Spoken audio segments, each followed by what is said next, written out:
메리 크리스마스, 복된 성탄주일입니다. 여러분과 온라인으로 예배를 드리는 가정이지만 그래도 이렇게 좀 꾸며보았습니다. 여러분 성탄의 느낌이 거의 나지 않는 이번 성탄주일인데요.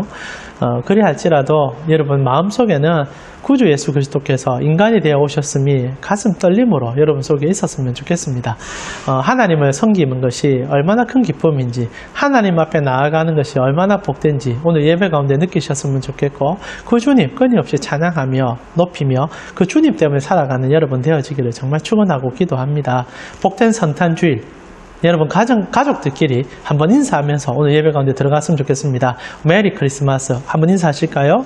메리 크리스마스. 우리 먼저 사도신경으로 오늘 우리의 설교의 주제이기도 하고 예배의 주제이기도 하지만은 하나님이 인간이 되어 오셨다는 거 우리가 함께 고백하면서 그 인간이 되어 주심이 우리에게 얼마나 복된 일인지를 함께 고백하고 나아갑시다. 사도신경으로 우리의 신앙을 함께 고백하겠습니다. 전능하사 천지를 만드신 하나님 아버지를 내가 믿사오며 그 외아들 우리 주 예수 그리스도를 믿사오니 이는 성령으로 잉태하사 동정녀 마리아에게 나시고 본디오 빌라도에게 고난을 받으사 십자가에 못 박혀 죽으시고 장사한 지 사흘 만에 죽은 자 가운데서 다시 살아나시며 하늘에 오르사 전능하신 하나님 우편에 앉아 계시다가 저리로서 산자와 죽은 자를 심판하러 오시리라. 성령을 믿사오며 거룩한 공회와 성도가 교통하는 것과 죄를 사하여 주시는 것과 몸이 다시 사는 것과 영원히 사는 것을 믿사옵나이다. 아멘. 오늘 복된 성탄주의 찬송가 112장 그 맑고 환한 밤중에 함께 찬양드리며 우리 가운데 오신 주님을 한 목소리로 높여드립시다. 찬송가 112장입니다.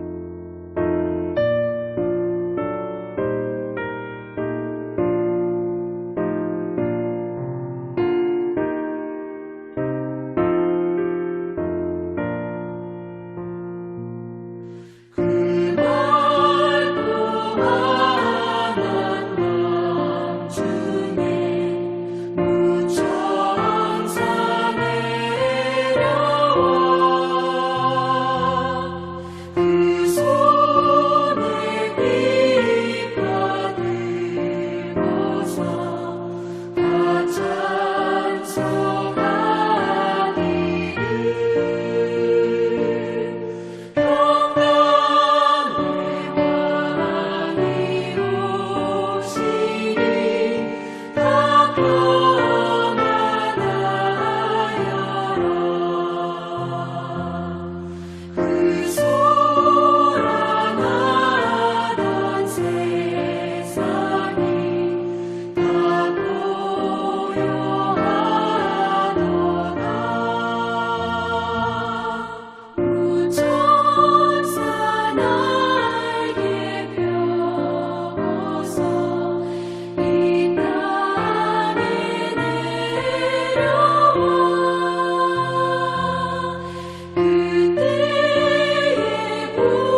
이제 우리 교회 공동기도문으로 함께 기도했으면 좋겠습니다. 여러분 혹시나 가정에 공동기도문이 있으시다면 눈으로 따라 읽어주시고요. 없으시다면 제 음성을 귀로 들으시면서 아멘으로 화답해 주셨으면 좋겠습니다. 모든 생명의 창조주이시고 온 세상 만물을 다스리시는 하나님, 코로나19로 인한 세상과 일상의 혼란 속에서 우리는 여전히 연약한 피조물임을 깨닫습니다.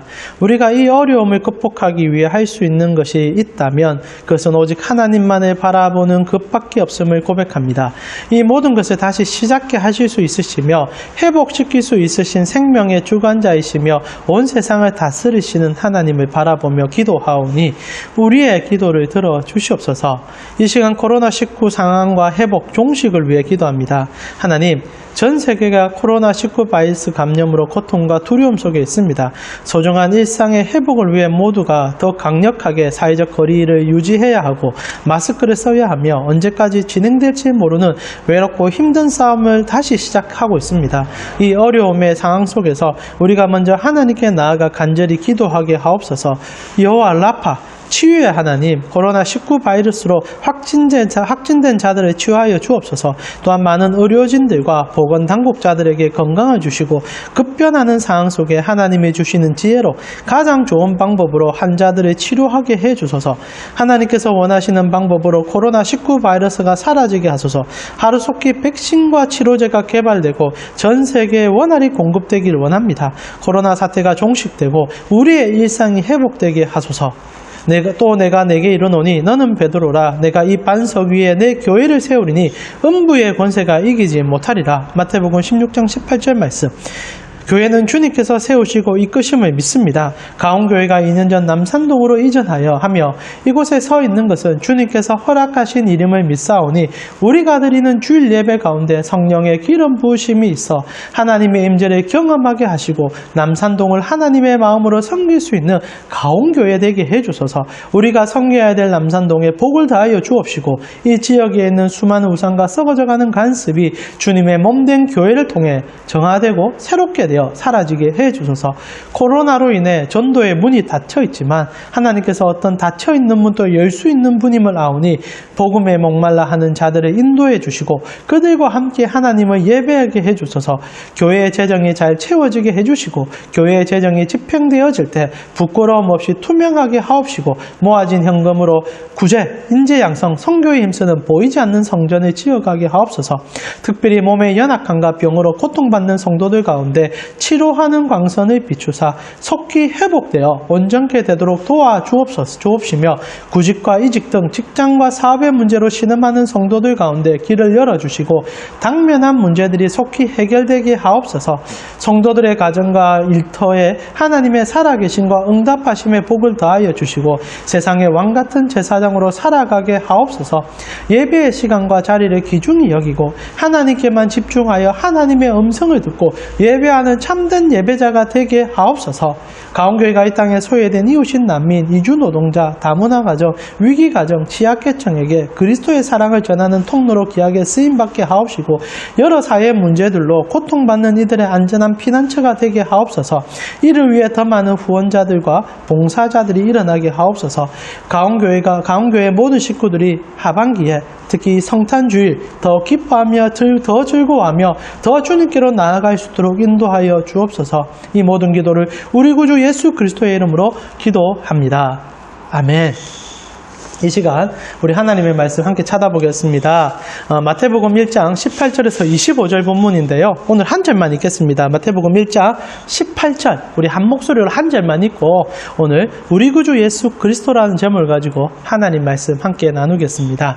마태복음 1장 18절 말씀입니다. 신약성경 1페이지입니다. 마태복음 1장 18절 말씀 우리 함께 읽도록 하겠습니다.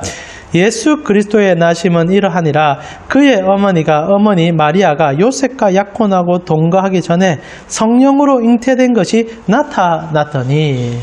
오늘 우리 구주 예수 그리스도라는 제목을 가지고 여러분 주님께서 우리와 어떤 소통을 하시고 우리 가운데 그 주신 은혜가 어떠함을 깊이 묵상하는 귀하고 고귀한 성탄주일 되어지기를 기도합니다. 여러분 인간과 유인원의 유전 형질의 차이를 혹시 아십니까? 이 지금 현대과학은 인간과 침팬지, 특히 침팬지와 우리 사이에 유전 형질의 차이는 단 2%밖에 되지 않는다고 얘기합니다. 98%가 동일하다고 얘기해요. 나아가 여러분 좋아하는 고양이나 개 같은 경우에도 인간과 유전 형질이 90%가 일치하다고 얘기합니다. 더 놀라운 것은요, 여러분 먹고 너무 좋아하는 바나나 같은 경우에 유전 형질이 60%가 동일하다고 얘기하거든요. 그런데 여러분 이 침팬지와 우리 사이의 이 2%의 차이가 엄청난 격의 차이를 불러냅니다. 실제로 거의 흡사한 유전 형질이지만 그래서 우리가 비슷한 종이고 특히 이제 여러분 진화론자 같은 경우에는 유인원에서 사람으로 진화했다고 얘기하지만 이 격의 차이는요 모든 것을 분리해냅니다. 여러분 인간이 짐승과 대화가 가능합니까? 여러분 물론 이해해보려고 노력하고 그들의 감정 상태를 읽어내려고 하지만 짐승들이 나오는 그 대화의 그 모든 것들은 인간이 자신의 사고와 이성으로 풀어낼 수는 없습니다. 물론 이제 뭐 과학 문명이 더 발달해서 그들을 소통해내는 어떤 기술이 발달한다면 그때는 그때 얘기가 달라질 수 있겠지만 중요한 것은요 인간은요 그 어떤 수단과 방법을 통하더라도 여러분 짐승의 언어를 이해할 수가 없어요. 그럼 짐승은 인간의 언어를 이해할까? 이해하지 못합니다. 실제로 여러분 개를 키우시는데 태어났을 때부터 여러분 가정에서 키우지 않습니까? 구강 구조가 틀리고 형질이 틀리기 때문에 인간의 언어를 발성해낼 수 없는 건 사실일 겁니다. 그렇다 한들 평생을 함께 반려견으로 키우더라도 그 짐승이 어떤 의사를 표현하는지를 여러분 알던가요? 눈빛만 봐도 알 수 있잖아 라고 얘기하실지 모르지만 실제로 모릅니다. 몰라요. 그리고 그들이 개들 사이에서 짓는 얘기들 그 어떤 얘기들 나누는지 여러분 우린 모르지 않습니까? 그래서 제가 한겨레 신문에 이 동물과의 소통에 대해서 좀 조사된 결과를 보니까 5가지를 유념해서 보라는 얘기가 있습니다. 혹시나 여러분 애견이나 고양이를 키우신다면 이거 한번 잘 들어보십시오. 첫 번째, 동물의 눈으로 세상을 이해하려고 노력해야 합니다. 그리고 두 번째, 나의 몸짓이 동물에게 무슨 의미를 주는지를 잘 관찰해 보십시오. 세 번째, 명령어는 짧고 일관성 있게 사용해야 합니다. 네 번째, 반려동물과의 효율적 의사소통을 위해 공부해야 합니다. 그리고 마지막 5번째, 만약 심각한 문제가 생긴다면 반드시 행동학 전문 수의사나 전문 훈련사와 상담을 해야만 합니다. 라고 얘기해서 그 반려견을 어떻게 키울지 그 감정을 이해하기 위해서는 많은 노력을 기울여야 되고 그 노력을 기울여도 실제로 알지 못하기 때문에 전문가의 도움을 좀 받아야 된다. 근데 이 전문가가 하는 일이 행동학 전문 수의사죠. 그들이 소통하는 그 방법을 이야기하는 것이 아니라 일어나는 그 몸짓을 보고 어느 정도 유추해서 이렇다라는 것을 조금 더 관찰한 사람이 설명해 준다는 거죠.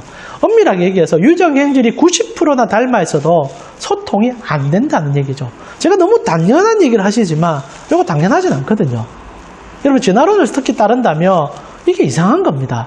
사람만 가면 구강 공조에 따라서 이런 언어를 유사할 수 있는가? 그것도 맞는 말이겠지만 그렇다 한들 그 행동 패턴에 따른 그 행동들을 분석할 때 그들도 감정을 가지고 대화를 나누고 있는 것을 우리가 보지 않습니까? 그러면 조금이라도 우리가 이해할 수 있어야 되는데 실제로 그 격이라는 게 어마어마하다는 거죠.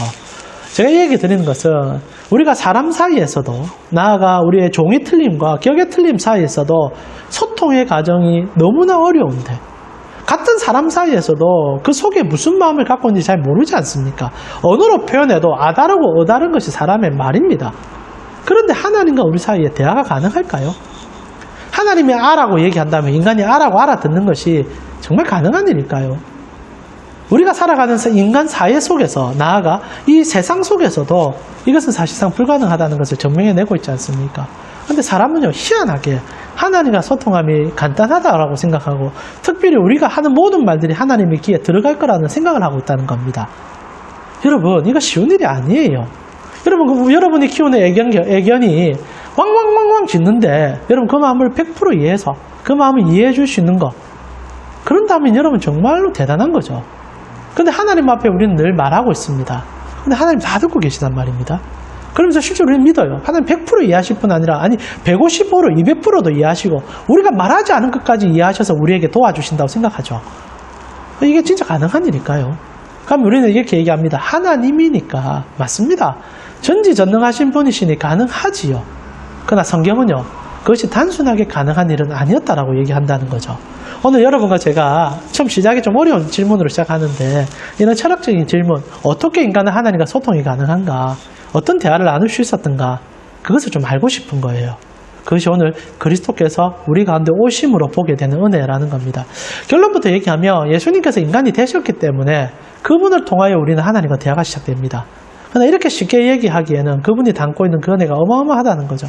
우리는 피상적인 얘기일 수도 있고 정말 짧은 저의 지식 안에서의 얘기일 수도 있겠지만 여러분이 한 가지 기도 자체가 얼마나 큰 은혜인지 그리고 여러분이 하나님을 생각하시는 자체가 얼마나 큰 축복인지를 오늘 이 성탄주일날 함께 고민해보며 주님 앞에 여러분의 마음의 감동을 느낄 수 있는 시간 되었으면 좋겠습니다.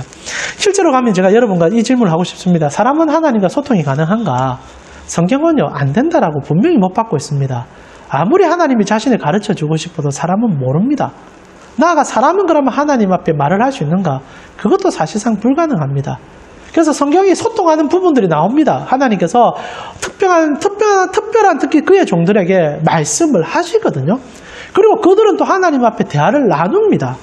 여러분 신기하지 않습니까? 어떻게 이 피조세계에 사는 만들어진 우리를 창조하신 하나님, 시간 너머에 계시고 본질이신 그분과 대화가 아무 끄리낌 없이 가능할까?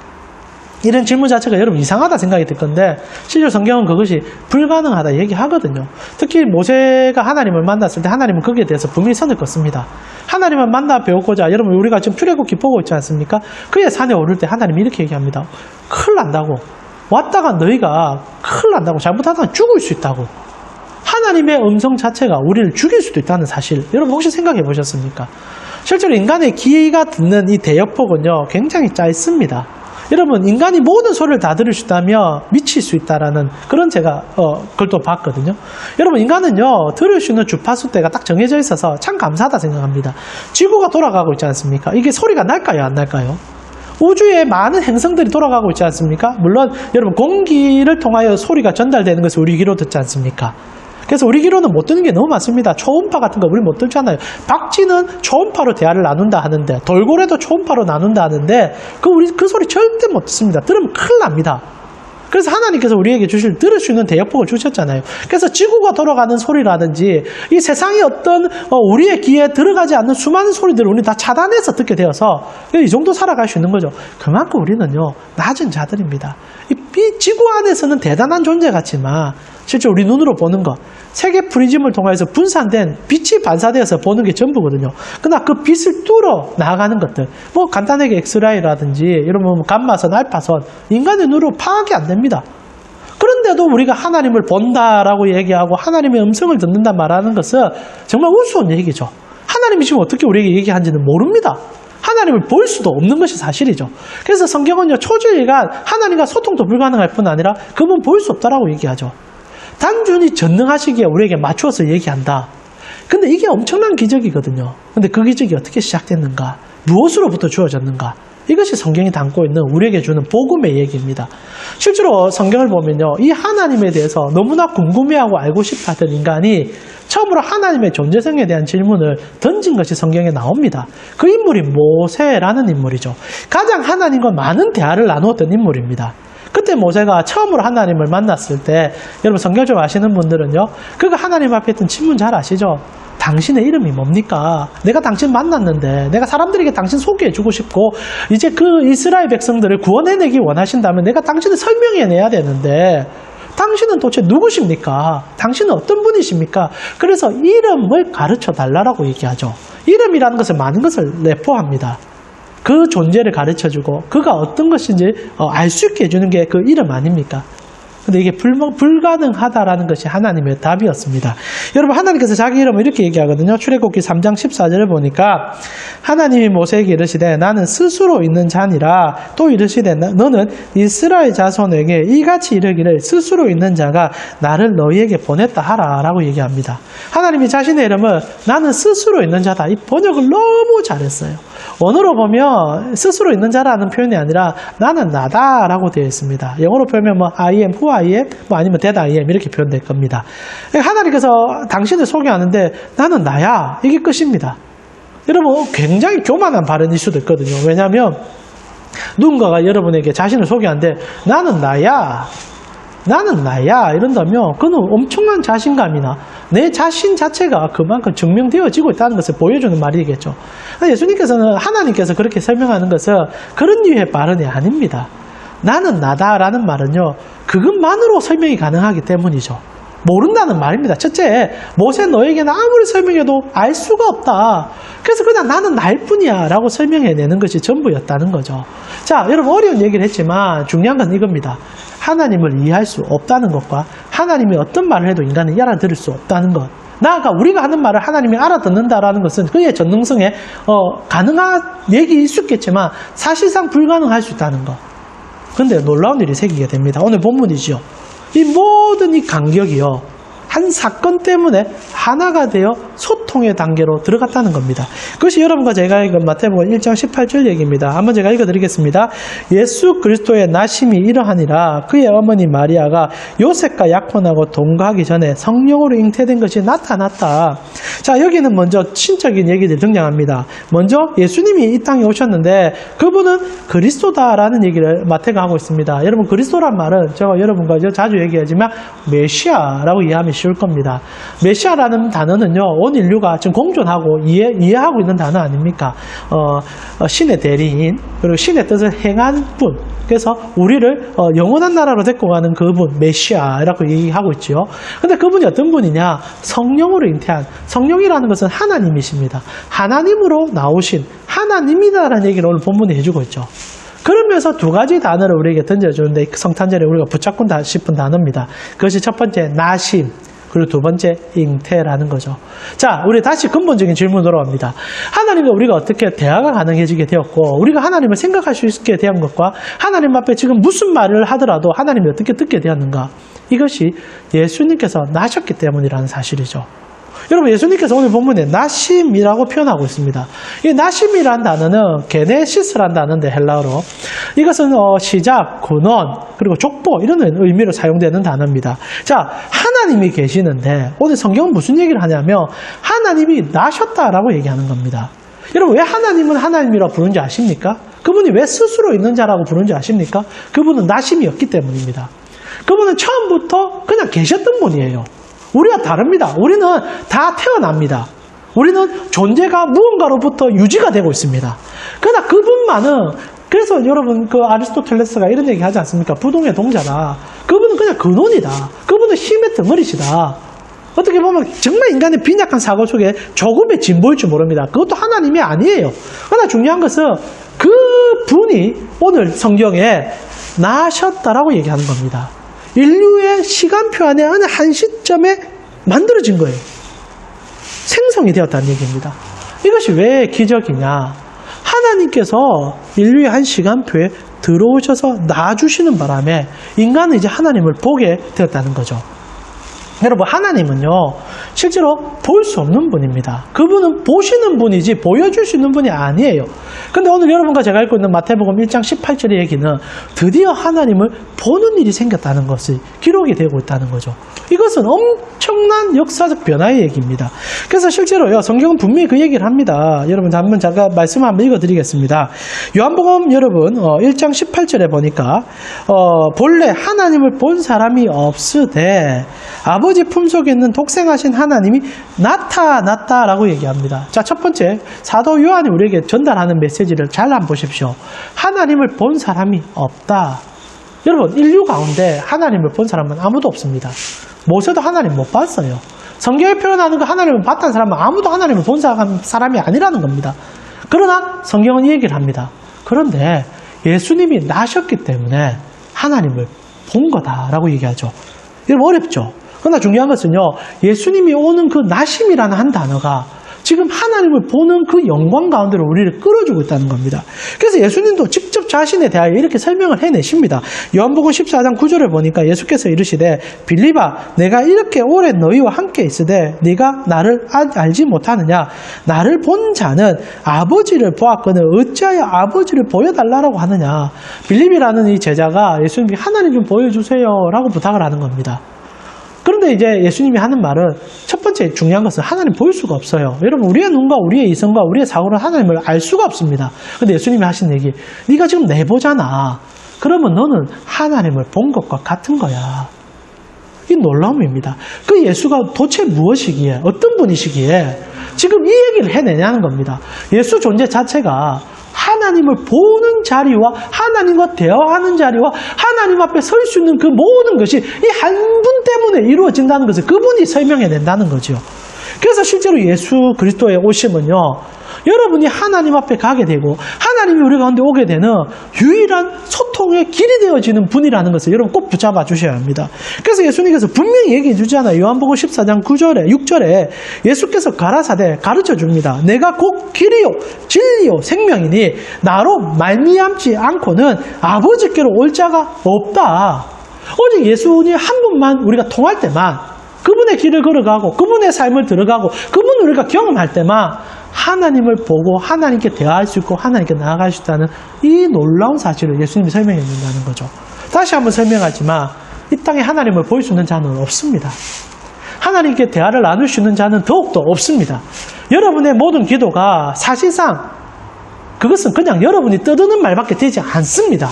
여러분 속에 신이 있다고 생각하고 만들어진 신 속에 업적거렸던 그 모든 말들은요, 그냥 여러분 속에서 그냥 사라지는 그냥 말에 불과한 겁니다. 근데 성경을 우리에게 얘기하는 게 뭔지 아십니까?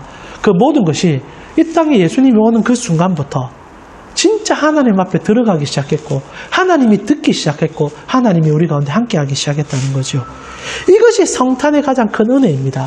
그리고 그분이 나셨기 때문에 이루어진 일이라는 거죠.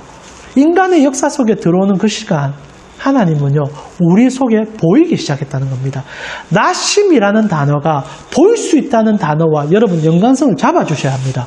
낫다는 것, 여러분 뭔가가 낫다는 것은 우리가 지금 보고 있다는 거 아닙니까? 그래서 예수님께서 그 얘기를 해주는 거예요. 내가 낫기 때문에 너희는 하나님을 보고 있는 것이다.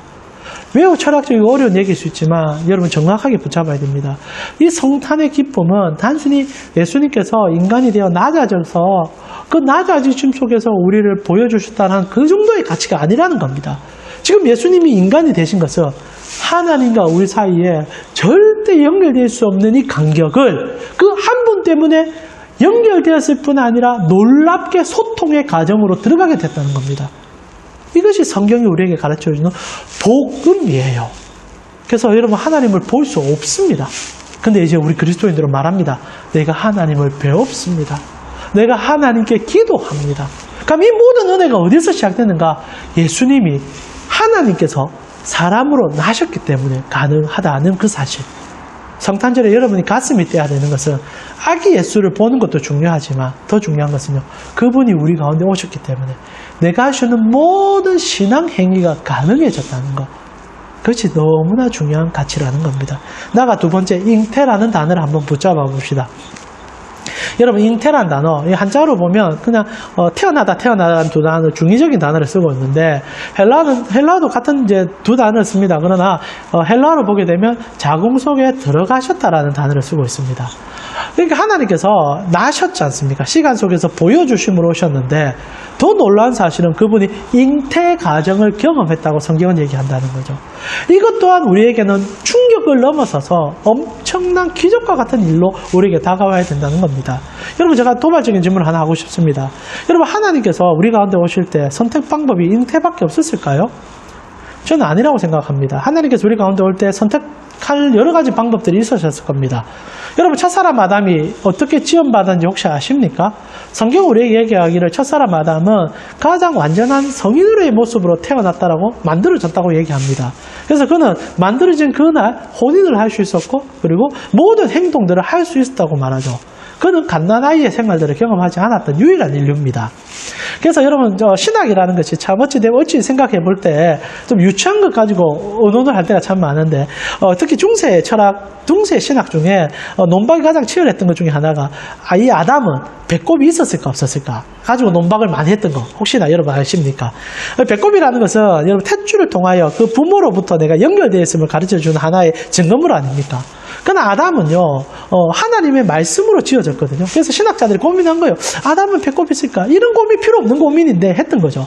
그래서 혹자들은요, 농담 삼아 하나님께서 잘 만들어진다 한번 눌렀다. 그래서 그게 배꼽이다. 이런 얘기도 합니다. 우스갯소리인데. 그러나 중요한 것은요, 하나님 또한 자신이 이 땅에 오실 때 선택할 그 가정 속에 아담처럼 완전하게 성인 상태로 오실 수도 있었다는 겁니다. 여러분 지금 생각하면 뭐 그 말이 되냐 얘기하지만 전능하신 하나님, 전지하신 하나님이 못할 것이 무엇이겠습니까? 근데 그분이 그 일을 안 하셨어요. 그리고 오늘 본문에 표현하듯이 잉태되셨습니다. 자궁 속에 들어가셨어요. 여러분 물론 인간처럼 성적인 관계를 통하여 난자와 정자가 만나서 생명체가 생긴 건 아닙니다. 성경 분명히 얘기합니다. 실제로 남자와 관계없이 성령이 그 태에 들어갔다. 그래서 그분만이 유일하게 죄가 없으시고 완전하신 하나님인 것은 분명하죠. 그런데 그 놀라움이 우리 속에 이루어지는 겁니다. 그래서 여러분 성령으로 잉태하신 그분께서 이 자궁 속에 들어가셔서 인간으로 태어나는 과정을 경험했다는 것은 우리에게 있어서 하나님과의 그 놀라운 관계 속에 엄청난 일들을 이루기 시작했다는 거죠. 그래서 성경이 우리에게 많은 것을 얘기해 주지 않습니까? 예수님께서는 이 땅에 태어나시면서 인간과 똑같은 과정들을 다 밟았다는 겁니다. 누가복음 2장 52절을 보니까 예수는 지혜와 키가 자라가며 하나님과 사람에게 더욱 사랑스러워져 가시더라. 그분은 어릴 때부터 해서 자라감의 과정이 있었고 그 자라감의 과정 속에서 사람들에게 사랑받는 과정이 있었다라는 거죠. 다른 말로 표현하면 우리가 지금 눈으로 보는 우리의 자녀들과 똑같은 모습으로 자라갔다는 겁니다. 그래서 히브리서 저자는 이 예수님에 대해 이렇게 얘기합니다. 우리에게 있는 대제사장은 우리의 연약함을 동정하지 못하실 리가 아니요 모든 일에 우리와 똑같이 시험을 받으신 이로되 죄가 없다. 자, 여기서 이제 우리 지금 개혁 개정성경은 동정이라는 표현을 써서 이 좀 단어가 조금 애매하긴 한데 그래서 개혁 한글 성경은 체휼이라는 단어도 썼거든요.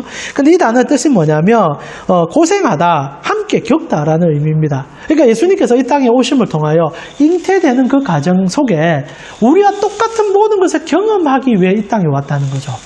이것이 왜 놀라움인지 아시겠죠? 우리가 어떤 기도를 하든 무엇을 하든 진짜 그분은 아시는 분이라는 사실입니다. 자, 앞에 우리가 낫다는 표현으로 통하여서 그분이 우리 시간 속에 들어와 우리의 인지적인 차원에서 보일 수 있는 분이 되었다라고 얘기했는데 더 놀라운 것은 단순히 보일 수 있는 분이 된 정도가 아니라 우리의 삶을 완전하게 경험하시는 하나님이 되심을 통하여 우리가 어떤 말을 해도 그분은 다 알 수 있는 분이 되었다는 겁니다. 이것이 성경이 말하는 예수 그리스도의 은혜예요. 자, 여러분 하나님은 초월자십니다. 초월자가 여러분의 미묘한 감정을 이해한다는 것이 가능할까요? 여러분 짐승들이 슬퍼하는 거 여러분 어느 정도 가슴으로 느낄 수는 있을 겁니다. 그러나 여러분 바나나가 울며 노래한다는 거 시인들만 표현하는 거지 진짜 바나나가 신음한다는 거 알 수 있을까요? 유전능률이 60%나 같은데 여러분 종이 틀리고 격이 틀리면 소통이 안 될 뿐 아니라 이해도가 떨어지고 어떨 때는 이해가 안 됩니다. 근데 하나님이 우리를 안단 말입니다. 우리를 깊이를 경험한다고 얘기합니다. 이게 어떻게 가능하냐? 예수 그리스도께서 잉태되셨기 때문입니다.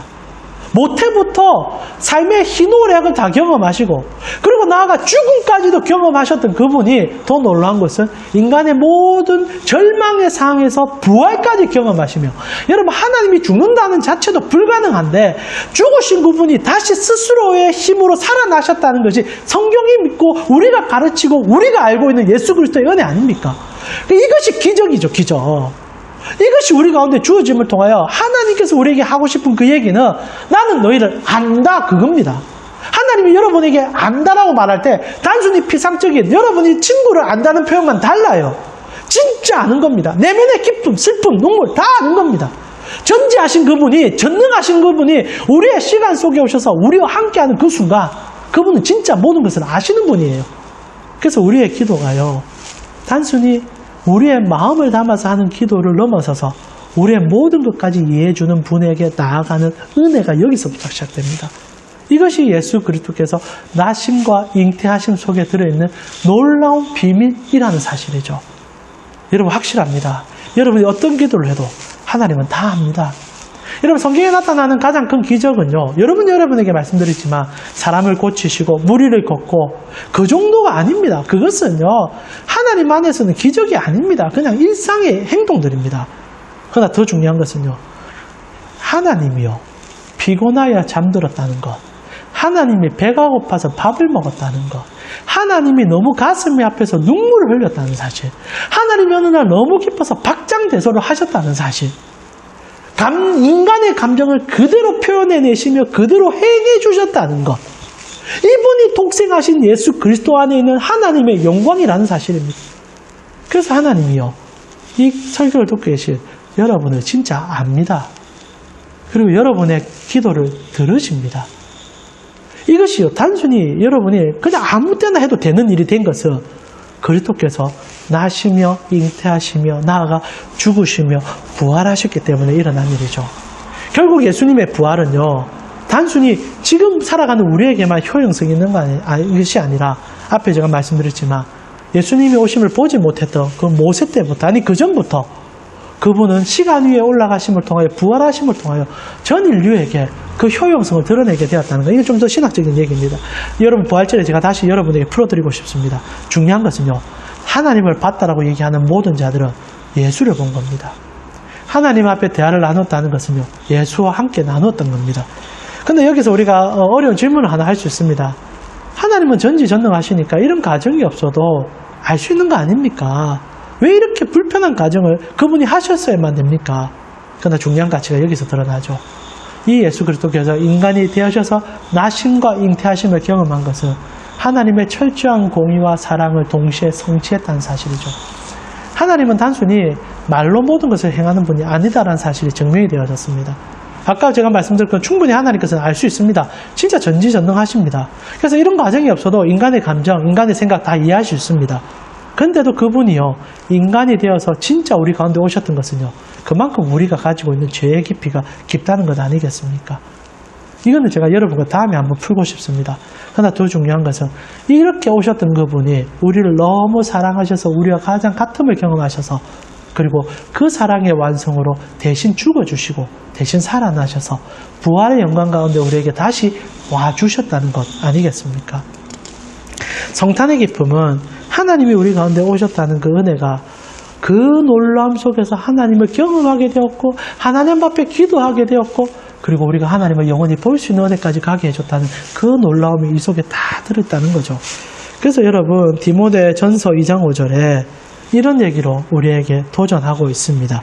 말씀 마무리하면서 여러분과 나눌 얘기인데요, 바울이 이렇게 얘기해 줍니다. 하나님은 한 분이시요 또 하나님과 사람 사이의 중보자도 한 분이시니 곧 사람이신 그리스도 예수다라고 얘기합니다. 바울이 얘기합니다.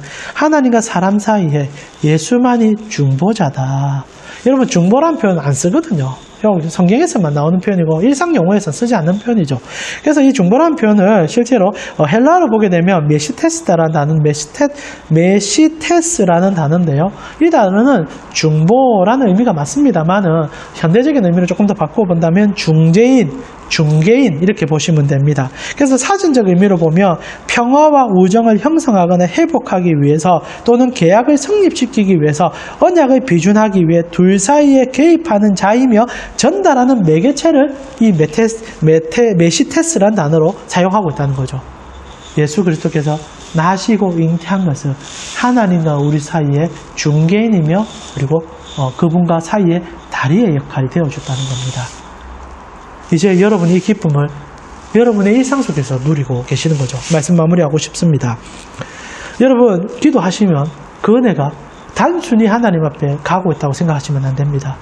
예수 그리스도께서 사람이 되어 나시며 잉태되시는 그 모든 과정 속에, 그리고 그분께서 모든 인간의 과정을 경험하시고 결국 죽기까지 하시는 그 모든 그 예수 그리스도의 인생 자체가 있었기에 여러분이 하는 기도가 가능해진 겁니다.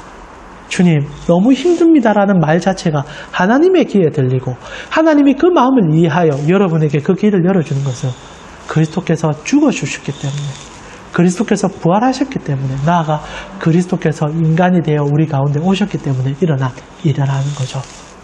그래서 이 성탄절에 여러분이 하시는 그 모든 신앙 행위의 기쁨이 예수 그리스도 한 분 때문에 이루어졌음을 마음껏 만끽하는 날이 성탄절이라는 겁니다.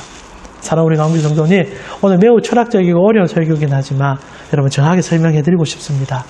여러분, 예수 때문에 사시는 거예요. 예수 때문에 기도하고 예수 때문에 위로받고 예수 때문에 영생을 허락받은 겁니다. 그리고 예수 때문에 하나님을 배웠고 하나님께 나아가게 된 것입니다. 그래서 예수를 기뻐하고 예수를 즐거워하셔야만 하는 겁니다. 성탄주일 그 예수가 여러분에게 오셨으면 한 번 더 묵상하고 그것으로 가슴이 뛰어 너무너무너무 행복하게 예수로 찬양하는 여러분 되어지기를 기도드립니다.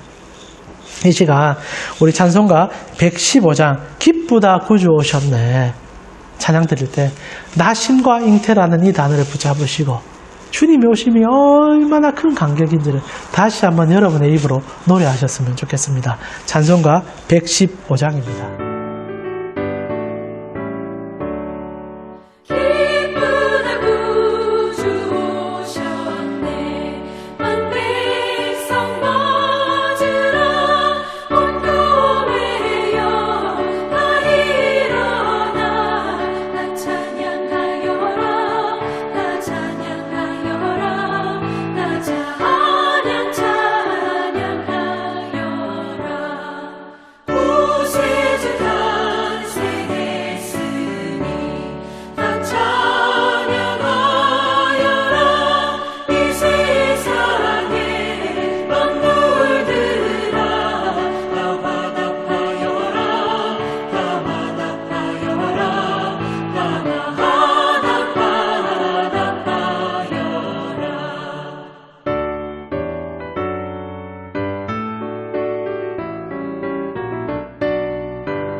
제가 여러분을 위해서 축복 기도하며 성탄 예배를 하나님 앞에 올려드리겠습니다. 지금은 우리를 도우시기 위해 인간이 되어 우리 가운데 오셔서 유일한 중보자가 되어 주신 예수 그리스도의 은혜와 하나님 우리 아버지의 무한하신 사랑과 성령님의 감화감동 교통케 하심이 주님만을 위해 살고자 결심하는 가온교회 성도님들 머리 위에 지금부터 영원토록 함께 있을지어다. 아멘. 여러분 교회 소식 전해드리겠습니다. 성탄절 예배도 이렇게 온라인으로 드리려고 합니다. 25일 주일날 예배를 같이 드리게 됩니다. 코로나 확진자 숫자가 너무 늘고 있는 상황이기도 합니다. 그래서 제가 이번 주에 그 기사를 하나 보니까요, 벨기에에 산타 복장을 한 분이 이렇게 요양원에 방문을 했다가 그 산타 때문에 75명이 확진자 판정을 받는 일이 있었거든요. 그래서 성탄 좋다 해서 사실 산타도 성탄의 주인이 아니지 않습니까? 그래서 물론 나가고 싶으시고 즐기고 싶으시겠지만 조금만 주의해 주시고요. 특별히 마스크 꼭 착용해 주시고 여러분의 건강을 잘 지켜 주셨으면 좋겠고 25일날 여러분 각 가정에서 성탄의 기쁨을 가족들과 한 번 더 만끽하시며 즐거워하셨으면 좋겠습니다.